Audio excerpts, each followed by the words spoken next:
आज़ाद दोस्तों, आज मैं आपको एक बहुत अच्छी कहानी सुनाने जा रही हूँ। अगर आपको मेरी कहानी अच्छी लगे तो मेरे चैनल को लाइक, सब्सक्राइब और शेयर ज़रूर करें। आज अजी सुनते हो, तुम्हारी अम्मा आज फिर से बाबूजी के नाम की रट लगाए हुए है। पूछ रही हैं बाबूजी क्यों नहीं आए अब तक, उनकी दवाई का समय हो गया है। श्याम की पत्नी आशा चिल्लाते हुए बोली, आशा तुम क्यों परेशान हो रही हो? तुम्हें पता तो है ना माँ को भूलने की बीमारी है, फिर क्यों सारा दिन चीखती चिल्लाती रहती हो? फिर मेरे सर क्यों मंड दिया है इस मुसीबत को? मैं अपने बच्चों को देखूं या तुम्हारी अम्मा को? मैं तो परेशान आ गई हूँ। दरअसल 6 महीने पहले तक शाम के अम्मा बाबूजी अपने गांव में रहते थे। श्याम की पत्नी आशा को ना तो अम्मा बाबूजी के साथ रहना पसंद था और ना ही गांव की मेहनत भरी जिंदगी।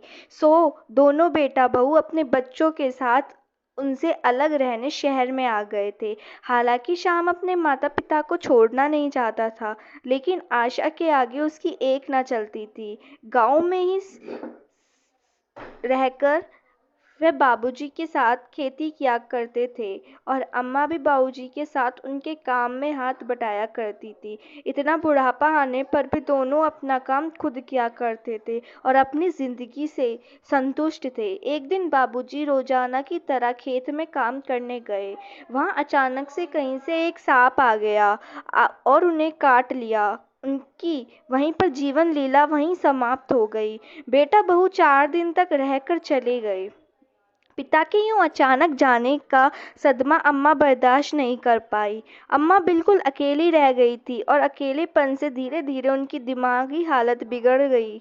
पड़ोसियों ने कुछ लोगों ने अम्मा के बेटे शाम को फोन करके अम्मा के अकेलेपन के कारण बिगड़ती हुई तबीयत के बारे में जानकारी दी। हालांकि शाम की पत्नी अम्मा को अपने पास लाने के पक्ष में बिल्कुल भी नहीं थी और शाम को भी साफ साफ मना कर दिया था अम्मा को शहर लेकर आने से। लेकिन जात बिरादरी और रिश्तेदार क्या सोचेंगे, इस बात का हवाला देते हुए श्याम ने अपनी पत्नी को मना लिया और गांव जाकर अम्मा को शहर ले आए। अम्मा के दिमाग की कमजोरी को समझते हुए एक दिन श्याम अम्मा को शहर के डॉक्टर के पास ले गया। डॉक्टर ने बताया कि यह एक दिमागी बीमारी है जो किसी को भी हो सकती है। एक बात को ध्यान से सुनो, तुम्हें इनका बहुत ध्यान रखना है। इनके अलावा इन्हें अकेले बाहर मत जाने देना और ना ही पार्क वगैरह में घूमने देना। अगर ये बाहर जाएं तो घर का कोई ना कोई सदस्य इनके साथ होना चाहिए।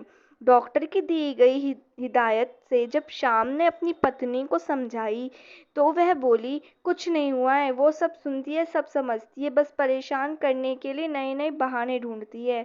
माँ अपनी बेटा बहू के पास आ तो गई थी, पर बहू के कसीले स्वभाव के कारण वह भी चैन से नहीं रह पा रही थी। सबके बीच में रहकर भी अम्मा अकेले थी। बेटा सुबह सुबह दुकान पर चला जाता था और बहू आशा की तो आंखों में अम्मा सारे दिन खटकती रहती थी। आशा उसे ज्यादा भाव नहीं देती थी, बस 2 वक्त की रोटी देती थी, अपना पल्ला झाड़ लेती थी। रोटियां देकर बैठी बैठी अम्मा भूल जाती थी कि उसके पति का देहांत हो गया है। उसे लगता था कि जैसे बाबूजी अभी खेत से लौटेंगे और बोलेंगे, हे भगवान जरा एक गिलास पानी तो देना। बाबूजी अम्मा की दुनिया से तो चले गए थे, लेकिन अम्मा के दिमाग और दिल में बसे हुए थे। मीठी यादों में खोई अम्मा एकदम से ठिठर कर बैठ गई जब उनकी बहू ने उसे हिलाकर कहा, अम्मा, ओ अम्मा, बैठे बैठे मोटी हो जाओगी, थोड़ा काम करती रहोगी तो हाथ पांव चलते रहेंगे। अम्मा अपने आप को संभालते हुए उठ खड़ी हुई तो आशा ने उसके हाथ में झाड़ू थमा दी। अम्मा घर के आंगन में झाड़ू लगाने लगी। इतने में शाम तैयार होकर दुकान पर जा ही रहा था कि अम्मा को झाड़ू लगाता हुआ देखकर बोला, आशा, तुम्हें पता है ना माँ की हालत का? अगर उन्हें कुछ हो गया तो क्या होगा फिर? अरे क्या हुआ अम्मा को? अच्छी भली तो हैं, अब काम भी करती हैं, बिना मतलब बीमारी का नाटक किए बैठी हैं। थोड़ा बहुत काम कर लेंगी तो कुछ घिस नहीं जाएगा तुम्हारी अम्मा का। तुम दुकान जाओ, यहाँ मैं संभाल लूंगी, आशा रौब भरी आवाज में बोली। शाम के दिल में अम्मा के लिए हमदर्दी साफ दिखाई दे रही थी। वह दिल का बुरा नहीं था, लेकिन पत्नी के आगे उसकी एक नहीं चलती थी। उस दिन के बाद से अम्मा रोज की सफाई करने लगी और दूसरे छोटे मोटे काम भी कर दिया करती थीं। अब तो आशा भी अम्मा से घर के कोई ना कोई काम करवाती रहती थी। बहू के व्यवहार के कारण कभी कभी अम्मा बहुत ज़्यादा उदास हो जाती थी। उसका अपने पोते के साथ खेलने को दिल करता था, लेकिन आशा अपने बेटे को उनके नज़दीक भी नहीं जाने देती थी। कभी उसे अपने पास बुलाने लगती तो अम्मा को घूरती हुई आशा अपने बेटे को उठाकर लेकर अंदर चली जाती। वह दूर से ही पोते को खेलते हुए देखती थी और मन ही मन खुश होती रहती थी। एक दिन अम्मा का बाहर जाने का दिल हुआ। हालांकि अम्मा को शाम ने समझा दिया था कि अम्मा तुम्हें कहीं बाहर नहीं जाना। यदि कहीं जाना भी हो तो आशा से कह देना, वह लेकर जाएगी। लेकिन अम्मा बेटे द्वारा दी गई हिदायत को भी भूल गई। आशा से यह कहकर कि थोड़ी देर के लिए बाहर चौखट पर बैठी हूँ, अम्मा दरवाजे के बाहर निकल गई। बाहर बैठे बैठे अम्मा भूल गई कि उसका घर कहाँ है। बेध्यानी से भटकती इधर उधर टहलने लगी। सोचने लगी कि अब वह घर कैसे पहुंचेगी। डर के मारे रोने लगी। आशा ने कोई खोज खबर नहीं ली अम्मा की। शाम को जब शाम घर आ रहा था तो देखा कुछ लोग एक औरत से पूछ रहे हैं, माँ जी आप कहाँ रहती हो, कुछ तो बताओ। तो शाम ने पास जाकर देखा तो वहाँ अम्मा थी। शाम अम्मा को लेकर घर आया और डांटने लगा, जब मना किया था बाहर जाने से तो क्यों गई। आशा तुम तो देख सकती थी कि अम्मा की दिमागी हालत ठीक नहीं है, क्यों जाने दिया फिर अम्मा को बाहर। उधर आशा चिल्लाते हुए अपने कमरे से बाहर आई और बोली, खुद तो आप सारा दिन बाहर रहते हो और अपनी इस भुलक्कड़ माँ की जिम्मेदारी मुझ पर छोड़ जाते हो। सुनती कहाँ है ये मेरी। चिल्लाना है तो इस पर चिल्लाओ, मुझ पर नहीं। बेटे बहू के बीच होने वाली लड़ाई का कारण खुद को जान अम्मा सहम कर रह गई। अपने बेटे बहू के घर आकर अम्मा की हालत और ज़्यादा खराब होती जा रही थी। अब तो अम्मा की भूलने की आदत के कारण आशा उन्हें कभी कभी खाना भी नहीं देती थी, क्योंकि अम्मा को याद ही नहीं रहता था कि उन्होंने खाना खाया है या नहीं। लगे हाथ इसी बात का फ़ायदा उठाकर उसने एक और चाल भी चल दी। आशा ने धोखे से अम्मा का अंगूठा लगवाकर गांव वाला मकान अपने नाम करवा लिया। और ये बात शाम को भी पता नहीं लगने दी। आशा ने एक किटी पार्टी ज्वाइन करी हुई थी। इस बार उसकी बारी थी सब लोगों को घर पर बुलाने की। सारी सखियां घर पर एकत्रित हुई तो उन्होंने सारा घर सिर पर उठाकर धमाचौड़ी मचा दी। फरमाइशें हुई चाय पकौड़े की। आशा ने अम्मा को चाय पकौड़े बनाने का काम लगा दिया। बेचारी अम्मा उसके लिए फ्री की नौकरानी जो बन चुकी थी। जैसे तैसे अम्मा ने चाय और पकौड़े बनाकर मेज पर रख दिए। जैसे ही सबने खाना पीना शुरू किया, छी छी थू थू, यह क्या खाना बनाया है। आशा तेरी सास ने इसके लिए हमें घर बुलाया था। दरअसल अम्मा की दिमागी हालत खराब होने के कारण अम्मा ने चाय में चीनी की जगह नमक डाल दिया था और पकौड़ों में नमक डालना ही भूल गई। बस फिर क्या था। आशा सारी सहेलियों के सामने अम्मा पर बरसना शुरू हो गई और खूब जली कटी बातें सुनाई। थोड़ी देर बीतने पर सारी सहेलियां नाक बहुत चढ़ाकर चली गईं। उधर देखा तो अम्मा अपने पोते के साथ लाड लड़ा रही थी। एक काम ठीक से होता नहीं है, आपसे सारी सहेलियों के सामने नाक कटवा दिया आपने तो मेरी। बोलते हुए आशा अपने बेटे को खींचते हुए रसोई घर में चली गई। सामने देखा तो अम्मा ने गैस भी चलते हुए छोड़ रखी थी। तेल धू धू करके जल रहा था और साथ में आशा का दिल भी। अब तो हद हो गई, कहते हुए आशा अपने कमरे में जाकर सोच विचार करने लगी। अगले दिन सुबह जब शाम अपनी दुकान पर चला गया तो अम्मा के पास आई आशा और बोली, अम्मा चलो आज आपको मंदिर में माता जी के दर्शन कराने ले चलती हूँ। आप कब से मंदिर जाने की जिद कर रही थी ना। जब ये बात पहली बार अम्मा ने सुनी तो वह बहुत खुश हो गईं। और होती क्यों नहीं, आखिर इतने दिनों के बाद अम्मा किसी मंदिर में जा रही थी। जुग जुग जियो बहू, भगवान तुम्हारा भला करे, बहू के साथ घर से निकलते हुए अम्मा उसे आशीर्वाद देते जा रही थी।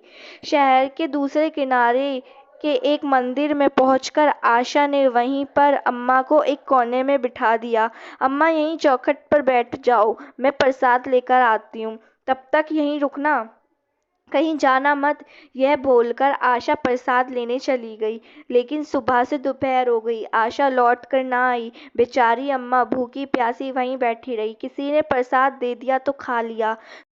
दोपहर को पुजारी ने देखा कि एक बूढ़ी औरत मंदिर की सीढ़ियों पर कब से बैठी है, तो उसने पूछा, आप कौन हैं, कहाँ से आई हैं? और बेचारी अम्मा अपना नाम भी बताने में सक्षम नहीं थी। पुजारी ने थोड़ी देर इंतजार किया, लेकिन कोई नहीं आया, तो पुजारी ने लोकल न्यूज़ चैनल को फ़ोन लगाकर सूचना दे दी। थोड़ी ही देर में न्यूज़ चैनल के रिपोर्टर मंदिर में पहुंच गए और साथ में स्वयंसेवक संगठन के कार्यकर्ता भी, जिन्हें न्यूज़ रिपोर्टर ने खबर कर दी थी। रिपोर्टर अम्मा के सवाल पूछ रहे थे, लेकिन वह बेटे के नाम के अलावा कुछ और बोल ही नहीं पाई।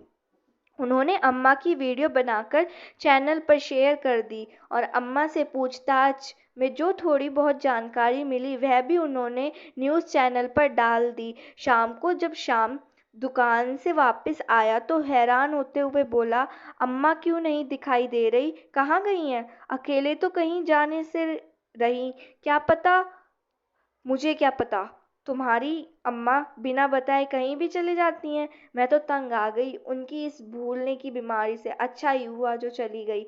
आशा नजरें चुराते हुए बोली, ये तुम क्या कह रही हो? तुम्हें जरा सा भी तरस नहीं आता मेरी बूढ़ी माँ पर? पता नहीं कहाँ होंगी, बीमार भी हैं कितनी, किस हाल में होंगी। हे भगवान, अब मैं क्या करूं? शाम अम्मा की चिंता में डूबा जा रहा था, फिर अपने आप को संभालते हुए अम्मा को ढूंढने निकल पड़ा। अम्मा जी को भूख प्यास जान संगठन के सदस्य उन्हें उनके लिए खाना और चाय लेकर आए। बेचारी भूख से तड़पती अम्मा खाने पर टूट पड़ी। उधर न्यूज़ चैनल पर अम्मा का वीडियो देखकर किसी ने आकर अम्मा का घर का पता दे दिया। अम्मा को लेकर न्यूज़ रिपोर्टर और स्वयंसेवी संगठन के लोग दिए हुए पते पर पहुंच गए तो घर में एक बच्चा जोर जोर से रो रहा था। उसकी माँ उसे तरह तरह की चीजें देकर बहलाने की कोशिश कर रही थी, लेकिन इसके बावजूद भी वह चुप नहीं हो रहा था। लेकिन जैसे ही दादी को देखा, अम्मा अम्मा चिल्लाते हुए उसकी ओर दौड़ा। अम्मा ने बड़े प्यार से उसे अपनी गोदी में ले लिया और उसे दुलार करने लगी। बच्चा तुरंत चुप हो गया, लेकिन अम्मा को देखकर आशा हैरान हो गई। वह अम्मा को नफरत से घूरती जा रही थी। आशा को यकीन था कि अपनी भूलने की बीमारी के चलते अम्मा की घर में वापसी नहीं हो पाएगी। अम्मा को देखते ही जैसे उसके सारे अरमानों पर पानी फिर गया। घर पर आए रिपोर्टर और संगठन के सदस्यों ने आशा से और शाम का मोबाइल नंबर मांगा और फ़ोन करते हुए तुरंत घर पहुंचने के लिए कहा। थोड़ी ही देर में शाम हैरान परेशान सा होता हुआ घर पर पहुंच गया। आकर अम्मा को सही सलामत देखा तो जान में जान आई। घर में रिपोर्टर आए हुए थे और आशा से पूछताछ कर रहे थे। उन्होंने सारा मसला शाम को बताया। थोड़ी ही देर में पुलिस भी वहां पहुंच गई। पूछताछ में आशा ने भी स्वीकार किया कि गांव वाला मकान अपने नाम करवाने के बाद वो अम्मा से छुटकारा पाने के लिए उन्हें मंदिर में छोड़ आई थी। शाम को तो जैसे अपने कानों पर विश्वास ही नहीं हुआ। उसे ऐसा लगा जैसे उसके सिर पर आसमान टूट पड़ा। उसने यह सब सुनते ही आशा को एक जोरदार थप्पड़ मारा। तुम्हारी इतनी हिम्मत, आशा चिल्लाई। हिम्मत तो तुमने अभी देखी कहाँ है, दूसरा थप्पड़ मारते हुए श्याम बोला। तुम्हारे कारण मैं इतने साल अपनी अम्मा बाबूजी से दूर रहा। वो बीमार हो गई, तुम्हें तब भी उन पर तरस नहीं आया। उनका ध्यान रखने की बजाय तुमने उनकी हालत और ज़्यादा खराब कर दी। कोई लड़ाई झगड़ा ना हो यह सोचकर मैं चुप रहा, लेकिन आज तो हद हो गई। तूने एक बार फिर यह नहीं सोचा कि मेरी बेचारी अम्मा की क्या हालत होगी। मुझे माफ़ कर दो अम्मा, मैं तुम्हारी गुनहगार हूँ। यदि मैंने शुरू से ही आशा की मनमानी पर लगाम कसी होती तो आज बात कठोर तरीके से कह दी होती कि मैं अपने माँ बापा के साथ ही रहूँगा, तो आज तुम्हें यह दिन देखना नहीं पड़ता। कहते हुए शाम की आंखों में आंसू धारा बहने लगी। आज मैं आप लोगों को एक मौका दे रहा हूँ। इसके बाद भी यदि तूने अपनी माँ के ख्याल में अपनी माँ के ख़्याल में तूने कानूनी कार्रवाई से कोई नहीं बचा पाएगा। इंस्पेक्टर ने श्याम और आशा दोनों को जोरदार फटकार लगाते हुए कहा। श्याम इंस्पेक्टर के सामने हाथ जोड़कर खड़ा हो गया और बोला, मैं बहुत शर्मिंदा हूँ इंस्पेक्टर साहब। आगे से मैं आपको कोई शिकायत का मौका नहीं दूंगा। ठीक है, लेकिन अपनी माँ जी का ख्याल रखना ठीक ढंग से, या नहीं ये सुनिश्चित करने की जिम्मेदारी मैं स्वयंसेवी संगठन को ही दे रहा हूँ, जो हर 2-3 दिन बाद आपकी माँ का हालचाल जानने आया करेंगे।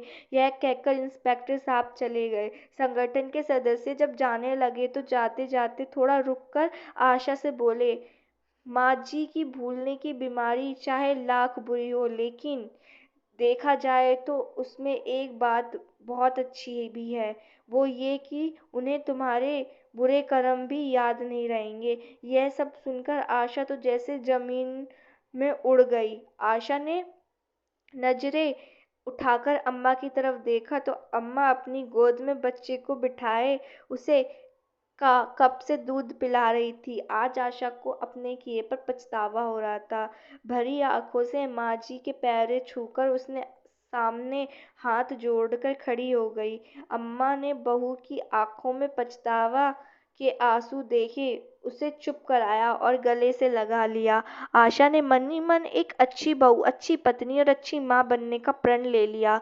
दोस्तों, एक ऐसे बंधन है माँ बाप का बच्चों के साथ, जहाँ बलिदान तो और त्याग का यही सिला मिलता है। माँ बाप को वह अपनी खुशियों का त्याग करके अपनी ख्वाहिशें भूलकर अपना स्वार्थ अपने बच्चों पर निछावर कर देते हैं, पर बड़े होते ही बच्चों को इनका प्रेम अपने पैरों में बंधी बेड़ियों के समान लगता है। सच तो यह है कि हमारे माता पिता ईश्वर द्वारा हमें दिए गए बेशकीमती उपहारों में से एक होता है, जिनका हम पर कर्ज इतना बड़ा है कि चाह कर भी हम उस कर्ज से मुक्ति नहीं पा सकते। धन्यवाद।